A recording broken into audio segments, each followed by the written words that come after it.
সাদাকাতুল ফিতর বিষয় আজকের এই মজলিস হয়েছে। যে পণ্যগুলো হাদিস শরীফে বলা হয়েছে নিসফ সা আদায় করার জন্য, কোনো পণ্যের ব্যাপারে বলা হয়েছে এক সা আদায় করার জন্য, সেটা আমাদের টাকার মূল্যে কত হয় ওটা ইসলামিক ফাউন্ডেশন সাধারণত বলে থাকেন। আজকে ওই বিষয় মজলিস হলো, তো সেই তালিকাটা এখন আমাদের ডক্টর হারুনুর রশিদ পড়ে শুনিয়ে দেবেন আপনাদেরকে ইনশাআল্লাহ। ওটার মধ্যে যে নোটটা দেওয়া আছে শেষে, ওই নোটটা হলো সবচেয়ে গুরুত্বপূর্ণ, যেটা ভালোভাবে জানা দরকার এবং প্রচার করা দরকার।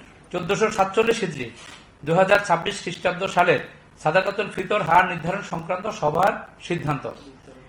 এবছর সাদকাতুল ফিতর হার নির্ধারণের জন্য ইসলামিক ফাউন্ডেশনের বিভাগীয় কার্যালয় সমূহের মাধ্যমে দেশের বিভিন্ন অঞ্চল থেকে উন্নত মানের গম, আটা, যব, খেজুর, কিশমিশ ও পনির এর খুচরা ও পাইকারি স্থানীয় বাজার দর যাচাই করে সাদাকাতুল ফিতর হার নিম্নরূপ নির্ধারণ করা হলো।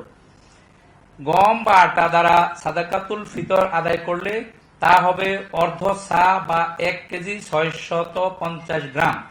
প্রতি কেজি 65 টাকা দরে সাদাকাতুল ফিতর হবে 110 টাকা।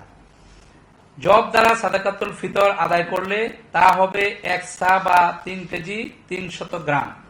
প্রতি কেজি 180 টাকা দরে সাদাকাতুল ফিতর হবে 595 টাকা। খেজুর দ্বারা সাদাকাতুল ফিতর আদায় করা হলে তা হবে 1 সা বা 3 কেজি 300 গ্রাম। প্রতি কেজি 750 টাকা দরে সাদাকাতুল ফিতর হবে 2475 টাকা। কিশমিশ দ্বারা সাদাকাতুল ফিতর আদায় করলে তা হবে 1 সা বা 3 কেজি 300 গ্রাম। প্রতি কেজি 800 টাকা দরে সাদাকাতুল ফিতর হবে 2640 টাকা। পনির দ্বারা সাদাকাতুল ফিতর আদায় করলে তা হবে 1 সা বা 3 কেজি 300 গ্রাম। প্রতি কেজি 850 টাকা দরে সাদাকাতুল ফিতর হবে 2805 টাকা। উল্লেখ্য, যে কথাটি আমাদের সভাপতি মহোদয় বলেছেন গুরুত্ব সহকারে, দেশের বিভিন্ন অঞ্চলে উপরোক্ত পণ্যসমূহের স্থানীয় বাজার মূল্যের তারতম্য রয়েছে। তদ অনুযায়ী স্থানীয় মূল্য হিসাব করে তা পরিশোধ করলেও সাদাকাতুল ফিতর আদায় হবে।